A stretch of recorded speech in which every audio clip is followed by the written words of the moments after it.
قبل أن أدخل أيضا في الحديث عن عصبة الأمم، أود أن أقص عليكم أقصوصة شهدتها بنفسي في نيويورك في مجلس الأمن في نهاية العام 2008. في نهاية العام 2008 اجتمع مجلس الأمن بناء على طلب أمريكي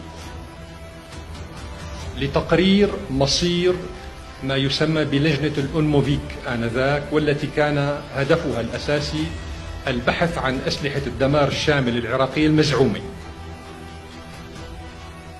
في غرفة نوم صدام إذا بتتذكر وتحت سريري.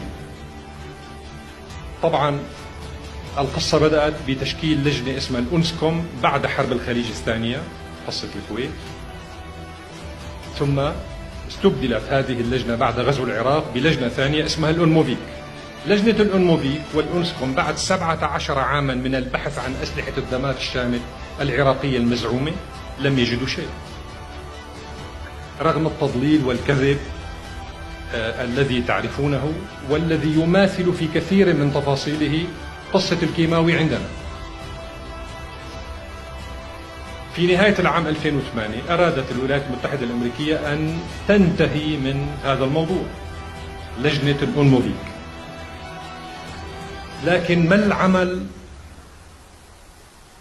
ولجنة الأنموفيك لا تستطيع أن تقول أنها وجدت شيئا في العراق بعد 17 عاما من البحث، ومليارات الدولارات صرفت على هذا الموضوع، لم يجدوا شيئا. لكن لا تستطيع لجنة الأنموفيك أن تقول لمجلس الأمن والله عذرا يا جماعة نحن بعد 17 عاما لم نجد شيئا.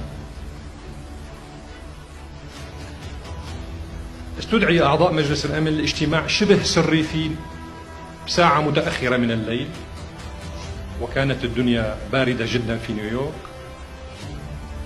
تقريبا بعد الدوام، يعني بعد ما انتهى دوام العمل في الأمم المتحدة. وتم فبركة مشروع قرار ينص على أن مجلس الأمن قرر إنهاء ملف لجنة الأنموفيك، لكن دون أن يتطرق المجلس إلى مصير أرشيف لجنة الأنموفيك، ودون أن يقولوا بأنهم وجدوا أو لم يجدوا. والغريب في الأمر أن معظم الأعضاء سكتوا ومرت القصة بسلام. أما الشيء الهام